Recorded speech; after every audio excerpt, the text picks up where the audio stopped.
Welcome back, motherfuckers. Wow. Hi, Mom. So we spent the last few minutes, of course, refilling my drink at least, and trying to figure out what we want to talk about, because there are so many different avenues to discuss about the Big Bang, the size of things, where we're at today, where we'll be at 20 billion years from now. So we're going to kind of start again, chronologically earlier on and talk about the size of the universe. Like inches, centimeters, Planck sizes, billions of miles. Yeah. Yeah. I mean, I can't understand, non-American metric systems. It's not metric. We use metric. Whatever they use over there. We use metric? I don't know what we use with the kilometers. Are you sure that's a regular smoothie?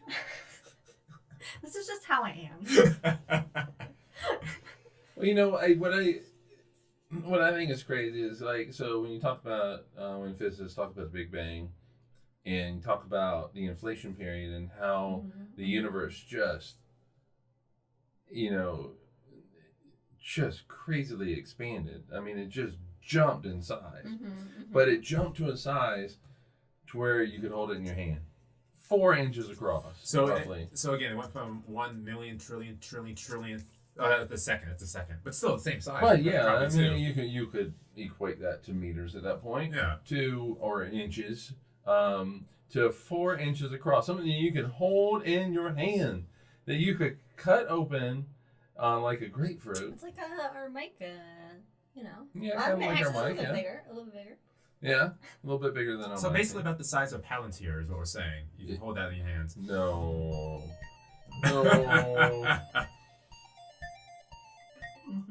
A Palantir is bigger. It's that's like bowling It is ball not size. even. It's not bowling ball size. You're thinking about when Pippin or Mary picked it up, but it's I guess about, compared to Hobbit hands and size. it's probably about 5 okay. inches, 5 or 6 inches across. Although if you think about it though, at least in when, the Peter Jackson when version. Christopher Lee is putting his hand over And I swear to God, only he can do his fingers. He has extra joints in his fingers to where he can do. Sheila fingers. Anyway, Big Bang. Anyway, so how big is it now? How big is the Big Bang now? How big is the universe now? I guess it's the same thing. 13.8 billion years later. How big is it? It was just going to be real big. 42 space units. It is 93 billion light years across. 93 billion light years. But due to the speed of light, we can't see all of that. No, that's the observable. Oh, that's universe. the observable. Oh, sorry, yeah. So That's when the you observable universe. when you see something, when you look at the most distant quasars that there quasars are, on there, yeah.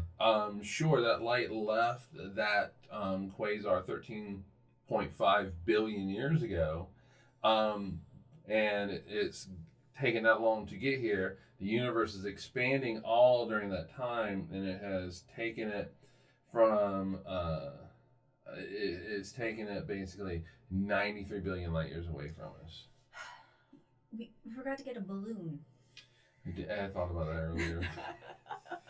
There's that classical balloon demonstration for the expansion of the universe. You put these dots on a balloon and you blow it up, and just pick a single dot. It doesn't much matter which one you pick. And if you look at all the dots that are around it, as the balloon blows up, they move away. The closer they are, they don't move away as fast. But the further they are, the faster they move away from that dot that you're concentrating on. And if this was a quote-unquote perfect balloon, and that you could take all the air out, and it would deflate to where all the dots were on top of each other, and that's the Big Bang. Okay, yeah. It's a very simplistic view of the universe because it's a 2D Right. view of it. But, Because the universe is not the shape of a balloon. well, What shape is the universe? it's flat like the Earth. Isn't it shaped like a Pringle, basically? Yeah, A Pringle? it's- Oh, that's right. Yeah, it's like a saddle. It's a horse Yeah. saddle. Saddle, yeah. That's weird. It's saddle How shape. thick is it? I mean, 42 is it... universe units. I don't... Okay. Oh, Hey, thanks, Jack.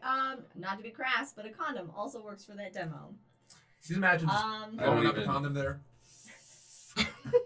I don't even know where to go with that.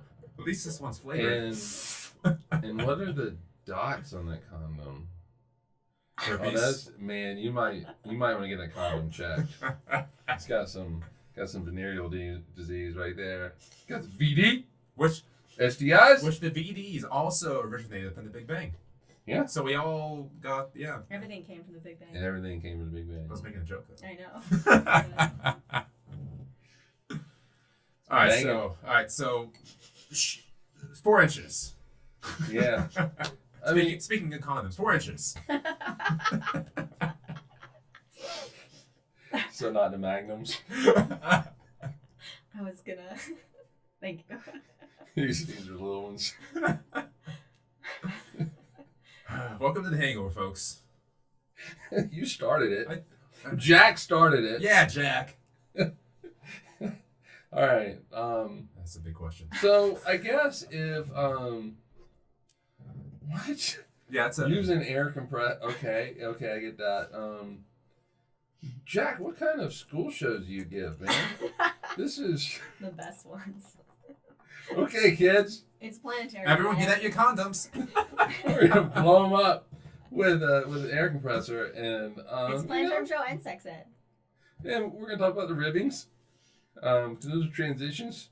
Now, my mom has a question. Anything about the universe that doesn't make sense in physics? Yes. How it started. That first million, trillion, trillionth of a second. The first little bit we can't explain with current physics. Yeah, so basically in physics you have two pillars of physics, and these two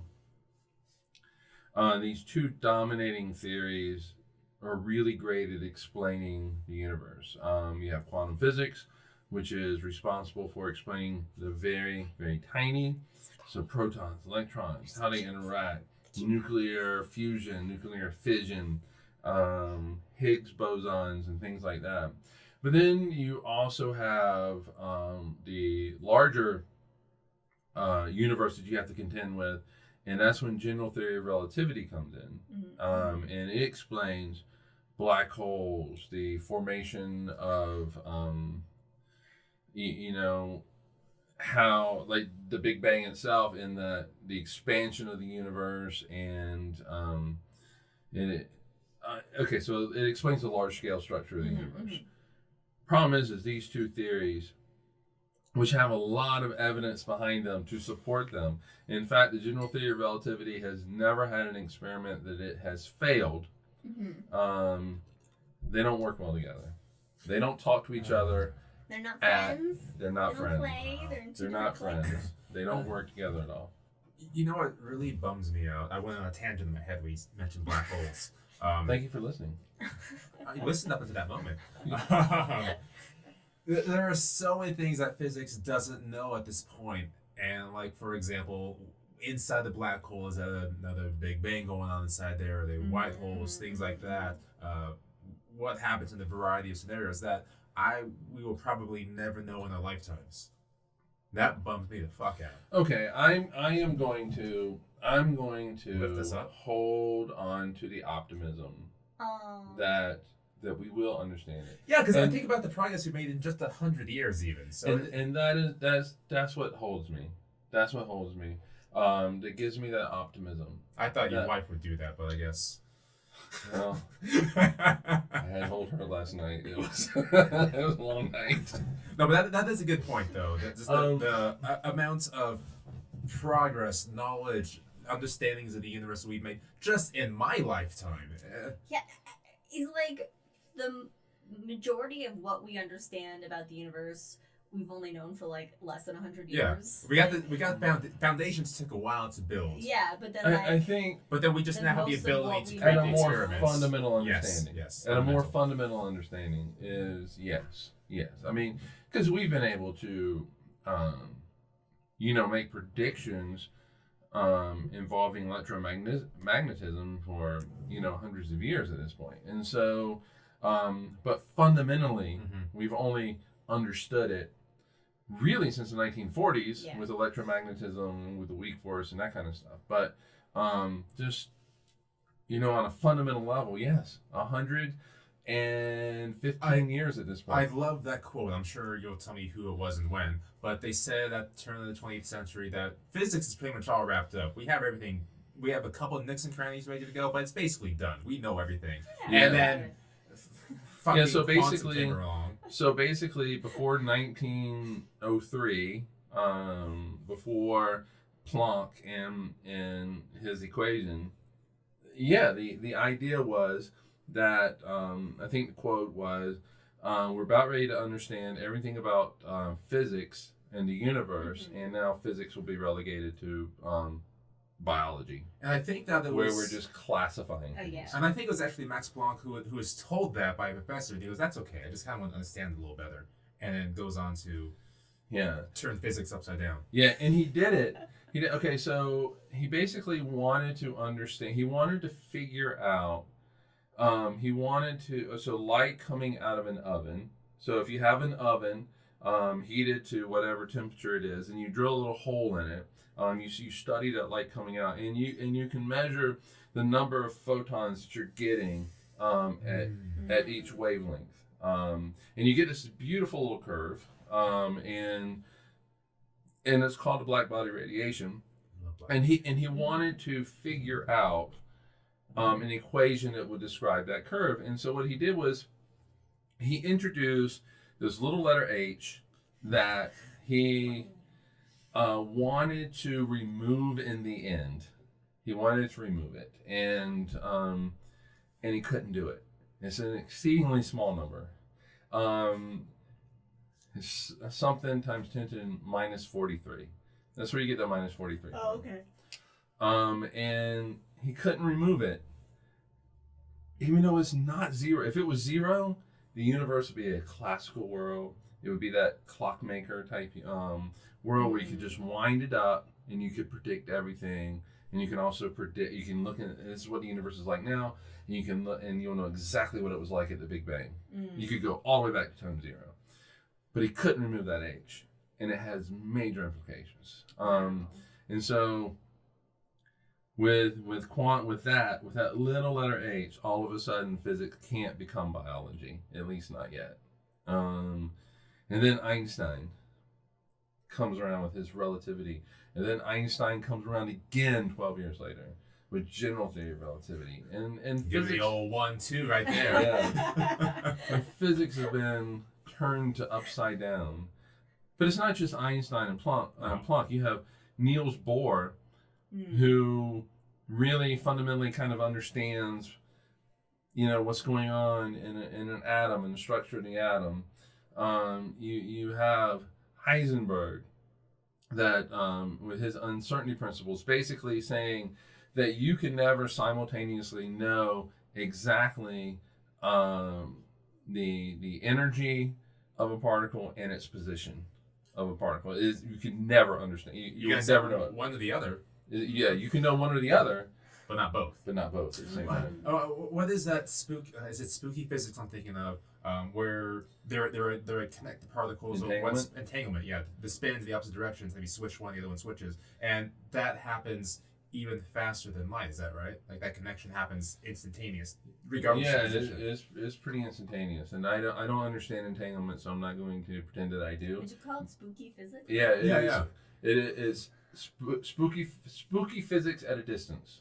Oh. So it's an actual thing. I'm not just dumb. That's fun. Mhm. So you have entanglement. So if you have, and it can be particles, it can be photons, and so let's say you have electrons Okay. that are entangled, Mm-hmm. and one's here on the Earth, Mm-hmm. and one is halfway across the universe. What? One electron's here Okay. on Earth. No, I heard you. I just. Okay. Halfway across the universe. And they are an entangled pair, and you flip the spin. You're talking about spin. Yeah. So you flip the spin of one electron. Immediately, the one halfway across the universe flips as well. So that must mean there's some, in my mind, this clearly must mean there are some alternate dimensions going on there where communication is weird and instantaneous, and I So love there's it. some wibbly wobbly tiny Wibbly whiny wobbly, yeah. stuff, The whole universe is shenanigans cockeyed and happening. extremely Kinda weird. Spooky physics at a distance. Katie says all physics is spooky to her, and I'm with ya. I'm with you, Katie. There's so much we don't know, and it's exciting. There's a lot we don't know. There was a headline in articles, websites, scientific magazines this week saying new physics may be just ahead because they had some experiments going on, and so like every year there was some kind of headlines kind of saying the same thing. We're so close to new physics. Is this the breakthrough that's going to open everything up and go expand our horizons? It's an exciting time.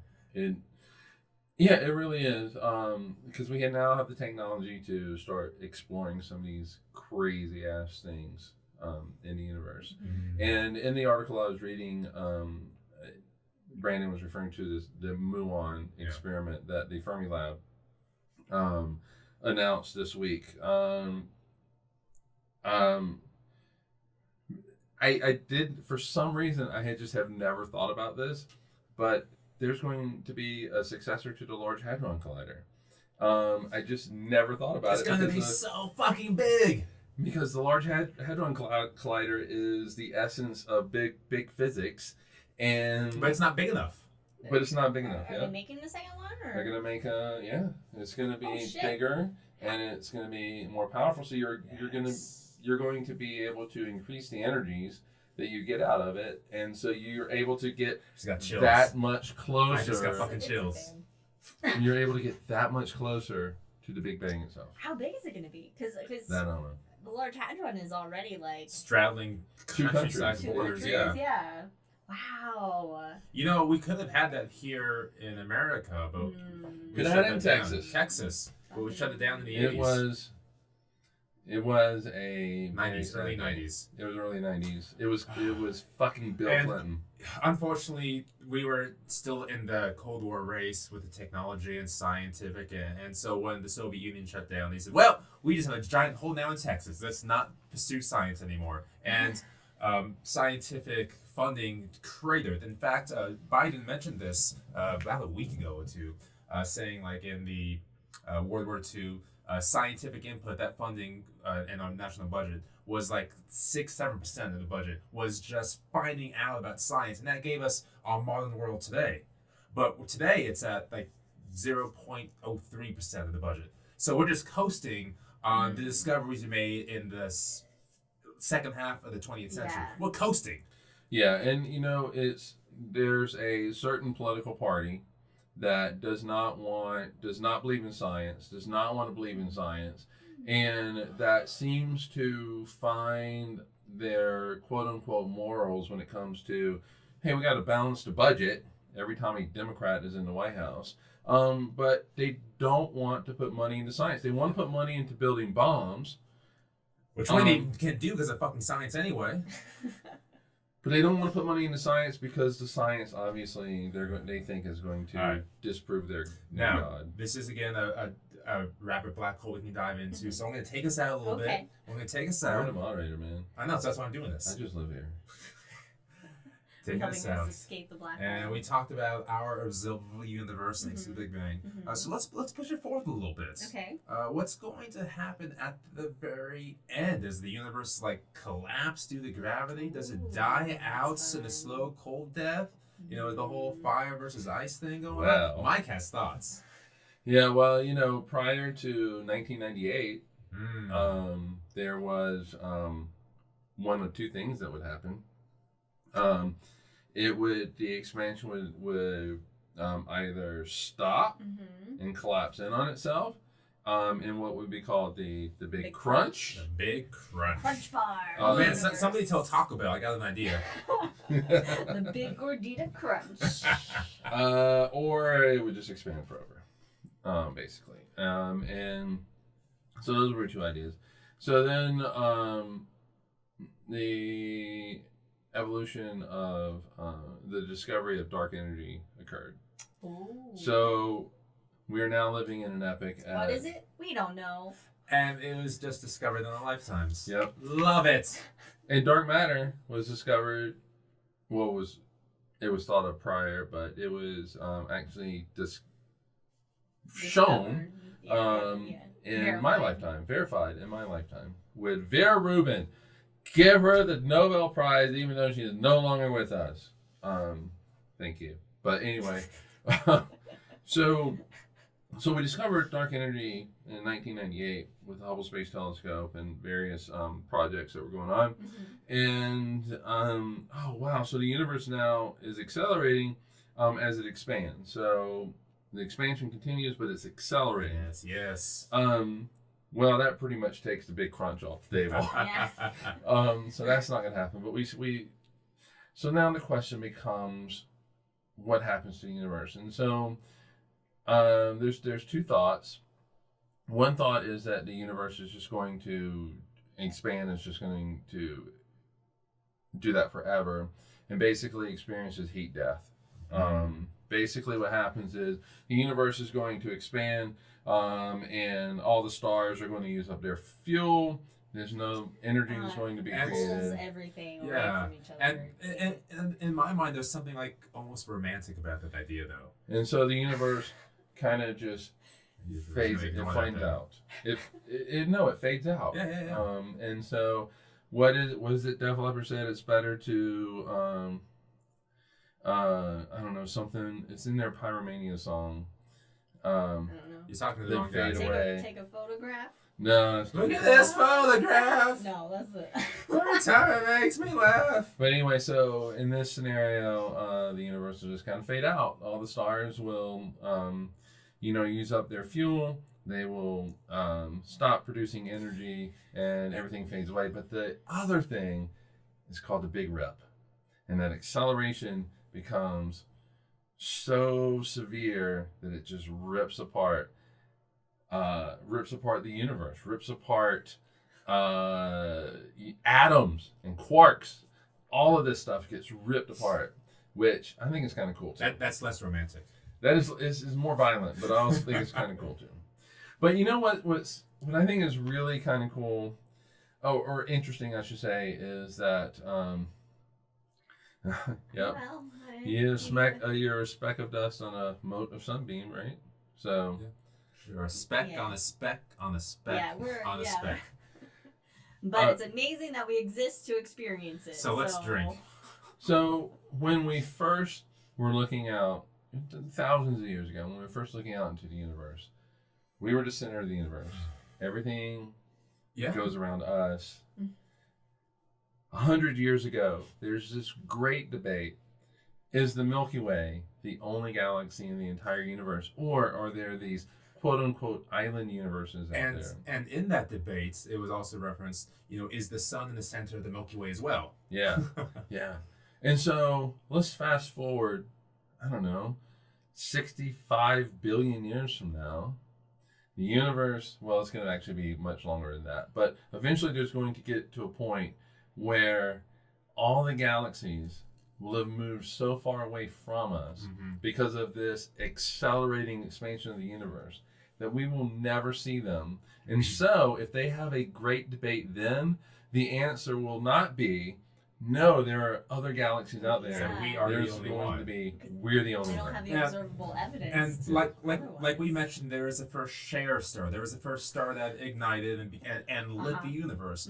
There will be a time here in our Milky Way, or the Milkdromeda Way, whatever you want to call it then, where the last visible universe will recede from our sights. And even further along the line, there will be a moment, again, where that last star in the sky goes out, and you have no light around you.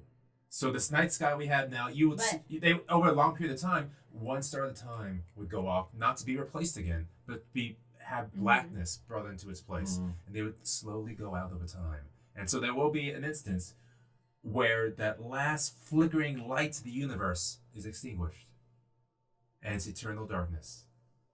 Yeah. Love it. Think there would be anyone around to see it? Yeah, but you know what? Think about this though. Let's say they are an advanced civilization. We're gonna give them that this. Doesn't need a star to survive on whatever planet they live in because all the stars have gone out. You would be alive though. No, let's say they're using nuclear fission to create their energy. Okay. Advanced civilization. Advanced civilization. Eventually, that nuclear fission material is going to run out, but they'll be able to survive for a little bit. So they'll be able to watch their star go out and then freak the fuck out, but they'll be able to stay warm while they're freaking out until they can't stay warm, which will be, depending on what material they're using, a short time, relatively speaking, later. I mentioned this short story all the fucking time, so you'll have to read it today. I'll read it today by Isaac Asimov. The billion names of God, and it kind of goes through that step of the lights going out in the sky. Oh wow! So I'll have to read that tonight. That's crazy to think about. It's so beautiful. I mean, it's visually, beautiful. if you think about it visually, it's hauntingly beautiful. But I mean, the time processes for this. Oh, it's to beyond happen comprehensible. Is just it's insane. It would take a long time for it to happen. Mm. I mean, by the time that last star goes out, I mean, you probably have so many stars. Okay. Yeah. It could have been like the last star for like 1 billion years before it finally goes out. Can you imagine somebody going around this star? They're the last star. It hasn't gone out yet, but it's the only star that they see in their sky. The gravity of the dark galaxy is still going to be there. Yeah. It's not like this shit disappears. It's just burnt out husks of former glory. So they understand themselves going around the sun because they've been able to figure out their Newtonian physics or whatever they want to call it on this planet. But they will have no idea, understanding why their star is moving the way that it is moving. Because they can't see. In a larger universe, because they don't see. It's not that light. Because everything is dark. I mean, they would need... It's like a black star. They would need basically really big-ass fucking radio telescopes to be able to see the dim glimmer of these dead stars that are basically cooling down. And that night sky would just be oppressing. It would be. Oh, just It'd be black. very oppressing. Just black. Okay. Inky blackness. Okay, so if they have a lot of light pollution, then it just looks like our sky. Yeah. And then, of course, there will be one last speck of intelligence to eventually die in the universe as well. Say that again. There will be one last speck of intelligence to die out before the energy is gone. Wow, that's something to think about now. Yeah, that's a moment. When does the last intelligent life die out? Or when Cher dies. When Cher dies. Or Dolly Parton, when she goes, we're done. Okay. Okay, so I'm going to take us back from the abyss. Because I love that. Take us back from the abyss. So we are our universe, but we are just one universe. There are other theories and postulations and hypotheses that there are other universes and other dimensions, possible evidence that we bumped into other universes. So is this do you think, just because we don't fucking know, that Big Bangs are happening all the time? Are they rare? Are there more than one universe? What, like, in your gut, what does your gut tell you? Or as Aragorn asked Gandalf, what does your heart tell you? Because my heart tells me I want a plethora, a variety, an unimaginable amount of universes to exist, and we are just one of them. Yeah, I mean, I think multiple universes would be really cool. Yeah. I agree with you. Multiple dimensions and universes and things that are just unimaginable out there. Yeah, each one tuned differently. Yeah, because physics would be slightly different. Yeah, which would be... So there would be... really cool. There'd be 1 trillion universes that life cannot exist because gravity was slightly too weak and everything dispersed. Yeah. Or a different universe where the weak nuclear force was actually too strong, so things can't exist there. Or the strong nuclear force was too weak. Yeah, but if there are also an infinite amount of universes, that will happen in an infinite amount of time, and therefore life could also exist in infinite amount of places in infinite amount of galaxies. Well, I mean, we all know life finds a way. I say we drink to that anyway. Yeah. That's gonna happen. That's gonna start to become a new rule pretty soon here. It reminds me of that. What do you want to call it? I'll just say a quote. You have an infinite amount of monkeys with an infinite amount of typewriters punching on the keys. Eventually, one of them will come up with a complete work of Shakespeare. Yeah. Here's the thing, though. It's all philosophy.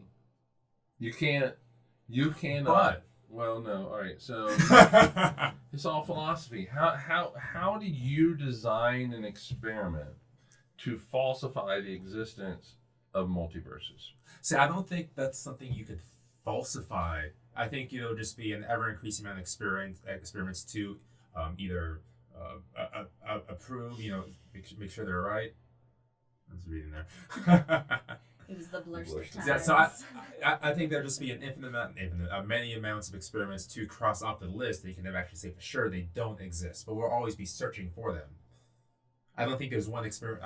I'm also a stupid fucking person. I don't think there's one experiment to say for a fact multiple universes do not exist.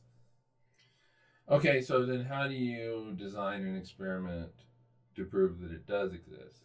Science has to be falsifiable. It Yes, cannot absolutely, be. absolutely. You have to follow the scientific method. And right now, nobody has devised an experiment to be able. The closest we've come is to say, hey, let's look at the cosmic background radiation to see if there is evidence of universes banging in each other. I got a quick story about that. Which is more banging. I got a quick story about that one. So when I was in college, I was working on the newspaper, and I had a whole science section, things like that. And so they sent me to North Carolina to do a Science Rise for America conference. Mm-hmm. So I went in there to Chapel Hill, the whole South Carolina? North Carolina's research triangle. Yeah, the little triangle, the research area. And I listened to a lot of smart people talk.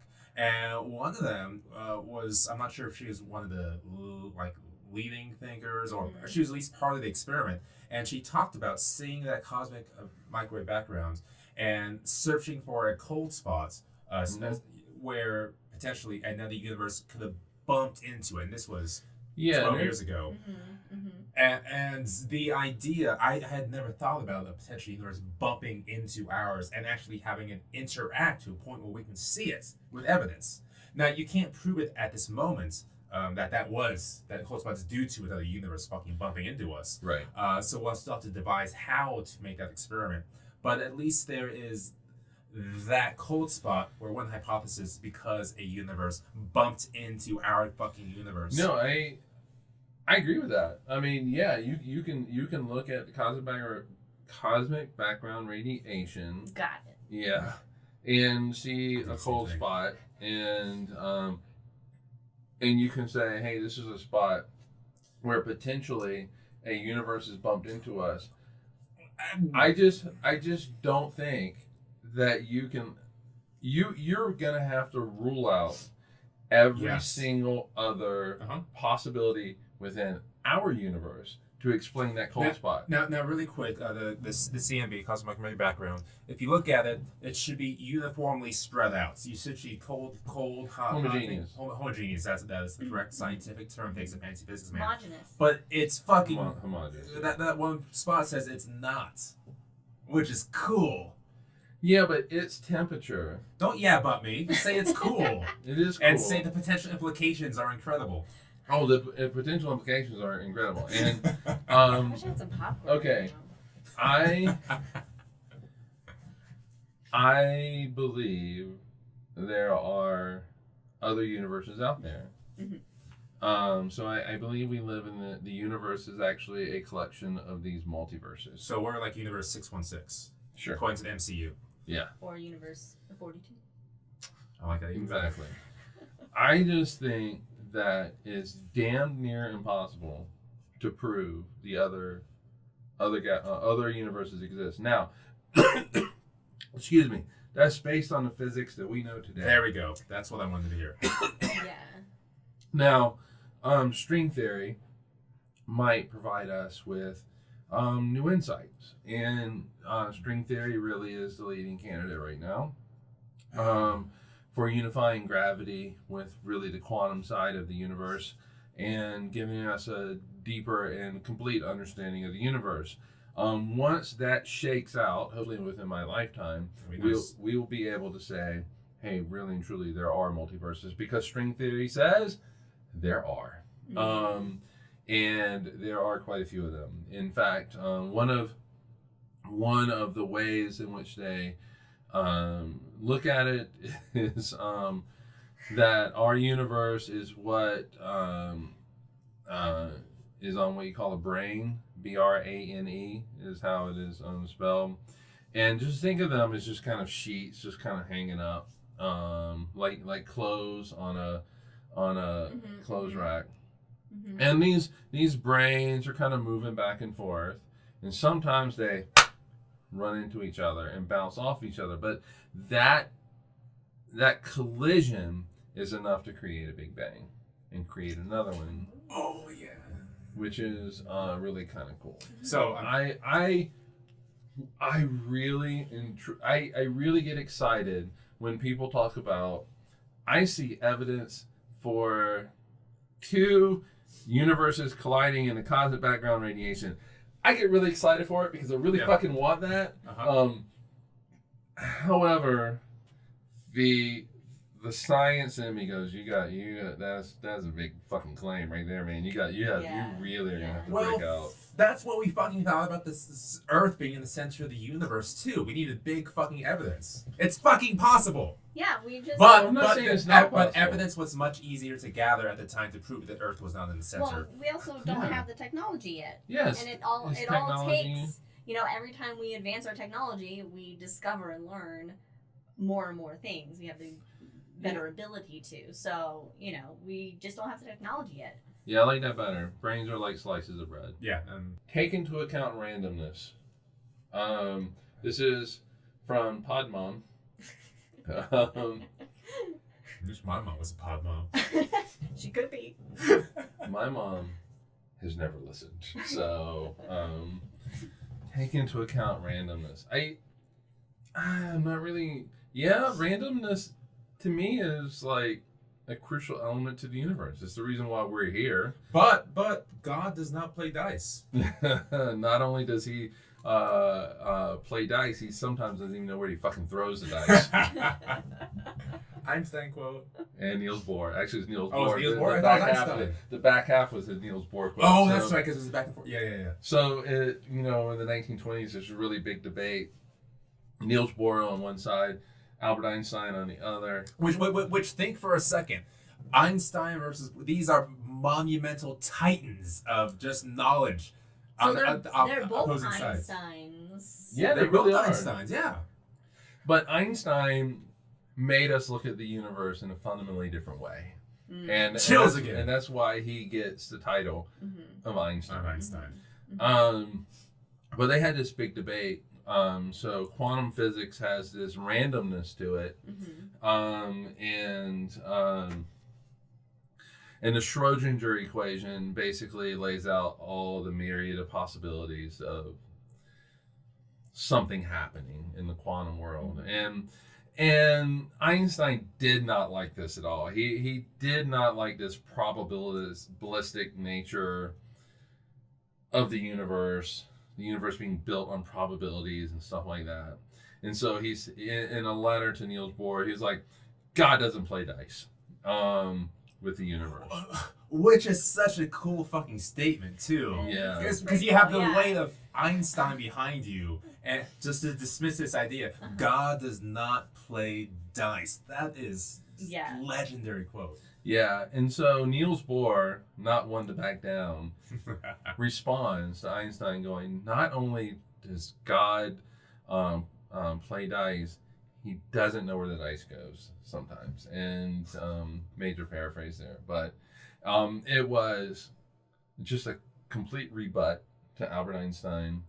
And it really, I hate to say this, I truly hate to say this, because I love Albert Einstein to death. Thank you, Mom, for introducing me to Albert Einstein, by the way. At this moment, Albert Einstein in the world of physics is irrelevant. Now it is Niels Bohr, Schrodinger, Dirac, all of these people. I have a dumb question. Huh? I have a dumb question. You mentioned a name there I've not heard before. Paul Dirac. Yeah. Yeah, he gave a way of computing quantum physics stuff, and there's God, and then another guy. Oh, I can see his face. He did the Manhattan Project, but his name's escaping me. Oppenheimer. Robert Oppenheimer. Robert Oppenheimer. These guys come in, and even Richard Feynman, who worked on the Manhattan Project himself, played bongos and went to strip clubs. Also, not a great person, but hey. And figured out how the Space Shuttle Columbia blew up. Yeah, that's true. I do love Feynman diagrams, though. Yeah. I do love those. And so Einstein is now going down this road where he doesn't really believe in the quantum interpretation of the universe. And he wants to marry quantum with relativity, but he wants to do it in this what's called a deterministic or Newtonian kind of way. And it just ain't going to happen. And in fact, he dies with equations on his blackboard. Oh, wow. Trying to do this. Have you seen the picture of his desk? Because there's a famous picture of Einstein's desk after he died. They just walked in there and didn't move anything. They just took a picture of it. It looks like the desk you'd imagine an old Einstein would have. Okay, just shit everywhere. Yeah, it's like a mad, not quite mad scientist-esque because he was disorganized anyway, but pretty close to it. It's a fascinating picture. I just strongly suggest checking it out. Yeah, but he became a rock star. Which is great. I love the idea of having a scientist being a leading figure of your nation. And early 20th century America is just a fabulous, terrible place. Like it is today. But when you have figures like Einstein still alive and you can touch them and go talk to them and go listen to lectures and they can influence national discourse. Let me ask both of you. I'm going to start with Liz. Oh, God. Okay. Maybe I'll start with Mike. All right. Ask your question. All right. If you could sit down with one physicist, one scientist of all time, and just kind of have a conversation or pick their brain or ask questions, who would you select? Like you can go way back in time. You go back to Aristotle if you wanted to, Plato, or Archimedes. They weren't real scientists. Archimedes was a real scientist. Yeah, right. Or you can fast forward today to sit down with Brian Greene if you wanted to, or whomever. I mean, for me, does it have to be one? For me and my level of understanding Did you go with Sagan? Education in this, I actually think, Carl Sagan. He was an actual scientist too. He wasn't just a communicator. Yeah. Maybe Carl Sagan then. Because he can explain it to me in a soothing, understandable way. Because we don't have the mind. Yeah, we don't have the mind. I don't have me and the her the educational background. We can't talk it and try to create some kind of new formula or create an advancement. We're just there for the holy shit. Look at you. Talk to me and just explain things to me in a way that makes sense in my brain. Yeah. And also your motherfucking Carl Sagan. Yeah. So. I think for me, it's so hard to pick one. Yeah, I'm trying to think too. It's so hard to pick one. I think I would go back, and I would talk to Max Planck, and I would, because I really want to know. I'm like, okay, Max, you haven't released this paper yet, so you know about your little letter H, and you have to fundamentally understand what this means. What's going through your head right now? You're about ready. Yeah. You're about ready to usher in an entire. We talk about new physics. This muon discovery. Well, it's not really a discovery. It is that the Fermilab has verified another lab's discovery from 20 years ago, with a little bit more precision. And look up the muon G-2. Experiment for Fermilab, but Max Planck ushered in an entire new physics that we did not know about. Yeah, and there had to have been a moment when he finished that equation. The aha moment. He has not. He's the only person in the entire world at that moment who knows about I quantum physics. love those thoughts. I love the idea of like when Voyager was doing its grand tour and sending pictures back, there was one person sitting at the computer or the printer and watching these images come in, and they are the first and only person in the history of humanity to see Saturn or Jupiter, Uranus that close. So with Max Planck, he is the only person to understand the physics at that time in all of history. Yeah. I love those moments. Yeah, and to realize also that right now, physics is not going to become biology. Holy We're shit! just classifying stuff. Like earth-shattering moment right there. Yeah, but also let's go forward just 15 years to Schwarzschild sitting on the fucking Western Front. World War One is raging. Actually, I think he's on the Eastern Front. And Schwarzschild on the front during World War One. That's a shitty place to be. Yeah. In a trench. It was not all quiet. No. In a It's trench. all miserable. He works out the equations for a black hole. Him and Tolkien. Yeah. Yeah, actually, yeah, they were both. Oh, man. They're both on the fronts there. They're different fronts. Yeah, and so he was the only one at that moment who had worked it out and truly understood this is the equation for a black hole. What are we doing with our lives? Drinking? Making a podcast? Yeah, we're here. We're talking about this shit for the We people. are loving. We're communicating. We are with science. loving the labors of those that pursue science as their life. We are standing on the shoulders We're of the giants. PR people. We're for lounging. science. We are lounging on the shoulders of giants. Lounging on the shoulders of giants. Drinking fermented beverages. Yes. And eating salted pork.